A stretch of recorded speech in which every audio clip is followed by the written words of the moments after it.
আজকের রেসিপি হলো দামফুক। দামফুক একটা পেশোয়ারি ডিশ, মেইনলি পাখতুনা ডিশ।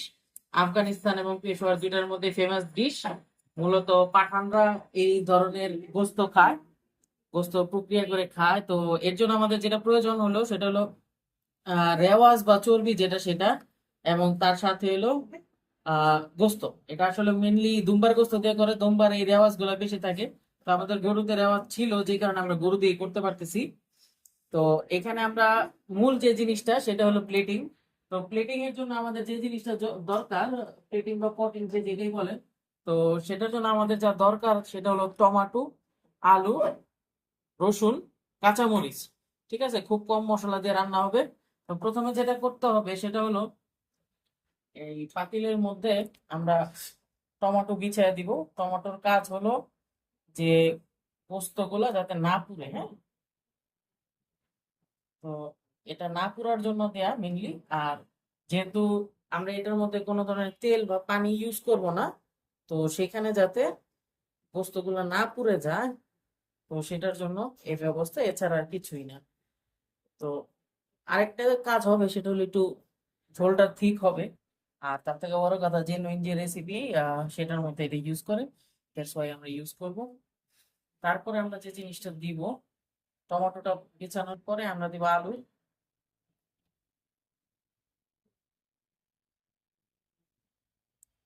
আলু অল্প দিতেছি, কারণ আমরা গোস্তে আলুটা তেমন একটা পছন্দ করি না, বাট এটা যেহেতু একটু চর্বিযুক্ত গোস্ত, সেই জন্য আলুটা দেয়া।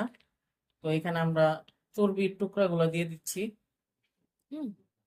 চর্বির টুকরাটা আসলে 50-50 হলে ভালো হয়, যতটুকু গোস্ত ততটুকু চর্বি। আর এটা কোনো ধরনের তেল ইউজ হবে না, কোনো ধরনের পানি ইউজ হবে না। হ্যাঁ, সামান্য কিছু মশলা। তো ওইভাবে আপনারা করলে ভালো। তো এখানে মোটামুটি প্লেটিং শেষ, এখন মাংস প্রক্রিয়া করা। তো গোস্তগুলোর পানি আমি ঝরায় রাখছি। এটা পানি ঝরানো গোস্ত দিবেন, একদম গোস্তের ভিতরে যে পানিটা থাকে শুধু সেই পানিটা ইউজ হবে। হ্যাঁ, এছাড়া গোস্তটা ধুয়ে সাথে সাথে এক্সট্রা যে পানিটা আছে সেটা সরায় ফেলবেন। তো গোস্তটা আমরা এখানে নিয়ে নিলাম। এখানে কাছাকাছি 1.5 কেজির মতো গোস্ত আছে। তার জন্য আমরা দিতেছি ফেটানো টক দই। টক দইটা কাছাকাছি 1 কাপের মতো ফেটানো টক দই। এছাড়া আর কোনো পানির সোর্স এর মধ্যে ইউজ হবে না। ঠিক আছে, তো আমরা এখানে টক দই দিয়ে দিলাম।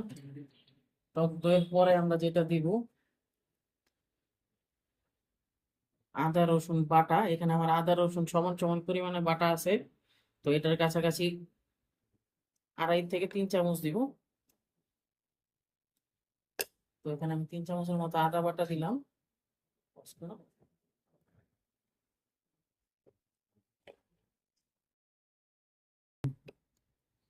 তো এখানে পরিমাণ মতো লবণ দিয়ে নিলাম। লবণ দিয়ে গোস্তটা ভালো মতো মাখায় নিব আদা রসুন দই দিয়ে। ঠিক আছে, যেহেতু এটার মধ্যে হলুদ বাটা, মরিচ বাটা এই ধরনের কোনো মশলা যাবে না, তো একটু সাবধান। কারণ টেস্টের ক্ষেত্রে টেস্টটা একদমই শুধু গোস্তের টেস্ট পাবেন। তো এটা বুঝে রাখবেন। আর আমরা যেহেতু বাঙালি, পাকিস্তানি সব ফিউশনের খাবার মজা নাও লাগতে পারে, তো এটা একটা ব্যক্তিগত ব্যাপার। তো এখন এর মধ্যে আমরা যেটা দিব সেটা হলো দারচিনি, কাছাকাছি 10টার মতো লং, এলাচ। গোলমরিচটা একটু বেশি যাবে, কারণ গোলমরিচের ঝালটাই এই গোস্তকে ঝাল করে। হ্যাঁ, মেইনলি এটা তেজপাতা মেইনলি পাকিস্তানি রেসিপিতে আহ জায়ফল জয়ত্রীর গুঁড়া দেয় না, বাট আমরা বাংলাদেশে একটু ফিউশন হিসাবে জায়ফল জয়ত্রীর 1 চামচ গুঁড়া এখানে দিলাম, অ্যাড করলাম। এটা মাখায় নিতেছি।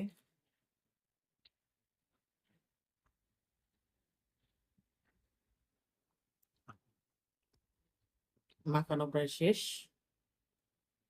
এখন এটা পটিং এর পালা।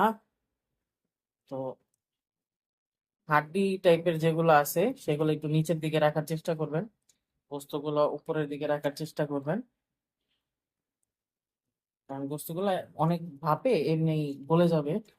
তো বেশি ভাপ যাতে না হয়, না পড়ে। তো এই যে এখানে আমরা পোস্তর একটা লেয়ার দিলাম, লেয়ার দেওয়ার পরে আমরা যেটা করব, আমরা যে রসুন নিয়েছিলাম সেই রসুন গুলা দিয়ে দিব, মরিচ দিয়ে দিব। হুম, মরিচ দেওয়ার পরে আমরা আবার লেয়ারিং করব। এটা হলো আর কি অলস প্রকৃতি যারা রান্না করতে পছন্দ করেন তাদের জন্য সবচেয়ে ভালো একটা রেসিপি। কারণ রান্না চুলা দিয়ে আপনার আর খোঁজ খবর নিতে হবে না। এই যে লেয়ারটা দিয়ে আবার কিছু সংখ্যক মরিচ উপর দিয়ে দিয়ে দিলাম। আর এখানে এই যে মাংস যে মাখাইছিলাম, দই আদা রসুন বাটা গ্রেভিটা, সেটা দিয়ে দিলাম উপর দিয়ে।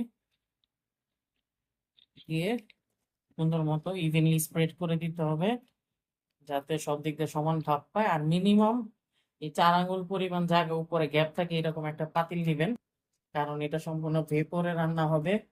পর্যাপ্ত পরিমাণে যাতে এখানে এয়ার প্রেসার তৈরি হয় সেটা চেষ্টা করবেন। আর কেউ, আমি আশা করবো কেউ আসলে প্রেসার কুকার ইউজ করবেন না, তাহলে এই যে এই আঁশের মধ্যে একটা বিজলা বিজলা ভাব চলে আসবে, তখন খাইতে আসলে মজা লাগে। ঠিক আছে, এরকম একটা সসপ্যানে করা বেটার। এখন আমরা এটা ঢাকবো। পেঁয়াজ দেওয়া হয়নি বলে তো পেঁয়াজটা দিয়ে নিলাম। পেঁয়াজ দিয়ে আবার মাখায় নিলাম, লেয়ারটা নষ্ট হয়ে গেল। যাই হোক, সমস্যা নেই, এটা সবগুলোই গলে যাবে। সুন্দর করে থাপ থুপ করে বসায় দিতে হবে, যতটুকু সুন্দর করে বসানো যায়। তো আটা দিয়ে সিল করে দিতে হবে। যত সুন্দর করে সিল করবেন তত ভালো হবে। আটার টেক্সচারটা একটু নরম নরম রাখলে ইয়াটা ভালো হয়, সিলটা ভালো হয়।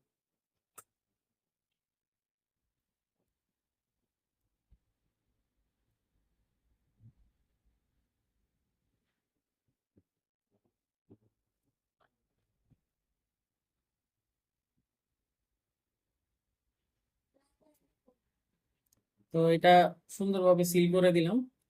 এখন যেটা করতে হবে, এটাকে একদম লো মিডল মিডিয়াম হিটে রাখতে হবে অনেকক্ষণ, কাছাকাছি 1.5 থেকে 2 ঘন্টা। তো এখন চুলায় বসাই দিই। তো এটা ফুল হিট আছে, আমরা এটাকে এইরকম একটা হিটে রাখবো, লো মিডিয়াম, খুবই লো মিডিয়াম। চুলায় বসানোর পরে আবার একটু নিচ থেকে আমি দেখাই দিতেছি এরকম ভাবে আছে হিটটা। এই হিটে মিনিমাম 1.5 থেকে 2 ঘন্টা থাকবে। আর অবজারভেশনের জন্য আমরা তো উপরে কাঁচের লিড ব্যবহার করছি, বাট যারা পাকিস্তানি তারা কাঁচের লিড ব্যবহার করে, স্টিলের লিড ব্যবহার করে। তো তাদের দেখার কোনো ওয়ে নাই, যেরকম হয় সেই রকমই খায়। তারপর আমরা দেখবো ইনশাল্লাহ কিরকম হয়। খুব সুন্দর দম হচ্ছে, ভিতরে খুব সুন্দর পানি জমছে। তো আশা করতেছি গোস্তগুলো খুব সুন্দরভাবে পাক হবে। এবং সাউন্ডটা যদি খেয়াল করেন, একদম বোমের মতো সাউন্ড হইতেছে, মনে হয় অ্যাটম বোম আকাশ থেকে পড়তেছে। খুব সুন্দর একটা হুইসলিং সাউন্ড। তো এরপর একটা গোস্ত বের করলে বোঝা যাবে কেমন হইতেছে। কাছাকাছি 1 ঘন্টা 38 মিনিট হয়ে গেছে এবং উপরে পরিস্থিতি দেখে মনে হইতেছে হয়ে গেছে, কারণ ডোটাও শক্ত হয়ে গেছে। এখন আমরা খুলবো।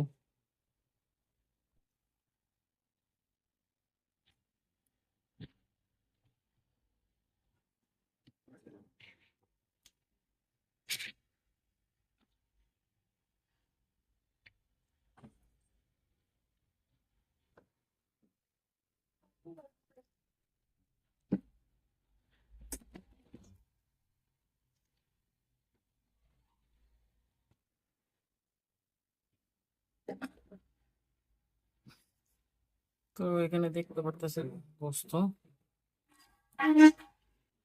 খুব সুন্দর কুক হয়েছে, আলো একদম ফুসফুসা। যাই হোক, আলো একদম ফুসফুসা, গোস্ত খুব টেন্ডার আছে, যাক আলহামদুলিল্লাহ। তো গোস্তটা খুব সুন্দরভাবে সেদ্ধ হয়েছে, আলুটা গলে গেছে। আমরা এটার মধ্যে নামানোর আগে একটু জিরার ফাঁকি দিব, এছাড়া আর কিছুই দিব না মশলার মধ্যে, তেমন কিছু আমি কিছুই না। জিরা তো দিব।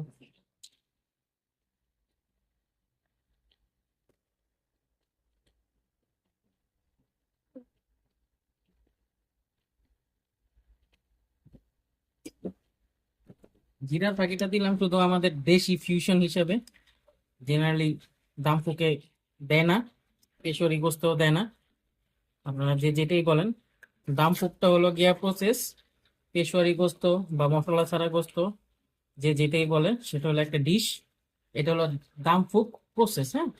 তো এটা হলো আমরা দামফুক স্টাইলে রান্নাটা কমপ্লিট করলাম আলহামদুলিল্লাহ। এখন আমরা খাইয়া দেখি কেমন হয়েছে। খুব সুন্দর হয়েছে গ্রেভিটা আলহামদুলিল্লাহ। এনে দিলাম ঘি, ঘিটা আমার বরফ করে রয়েছে, ফ্রিজে রাখছিলাম ডিপে, যে কারণে শক্ত হয়ে রয়েছে।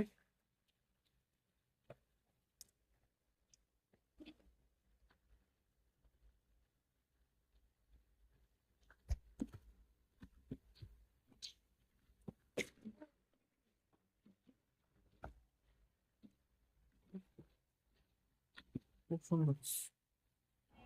তো আলহামদুলিল্লাহ অধীর আগ্রহে অনেক সময় ব্যয়ের পর খুব সুন্দর দামফুক তৈরি হয়ে গেল। এটা খুবই সুন্দর, টেন্ডার আছে মাংসগুলা, হ্যাঁ মাংসগুলো একদম নরম, গলেই গলে যাবো, পাবো গরম অনেক এখনো, একদম গলে যাইতেছে। ঠিক আছে, খুব সুন্দরভাবে হাড্ডি থেকে খুলে যেতেছে, কিন্তু প্রচুর গরম, দেখানো যাইতেছে না। তো যাই হোক, সবাই রান্না করে টেস্ট করবেন। ধন্যবাদ, এবং আশা করতেছি দামফুক আপনাদের ভালো লাগবে।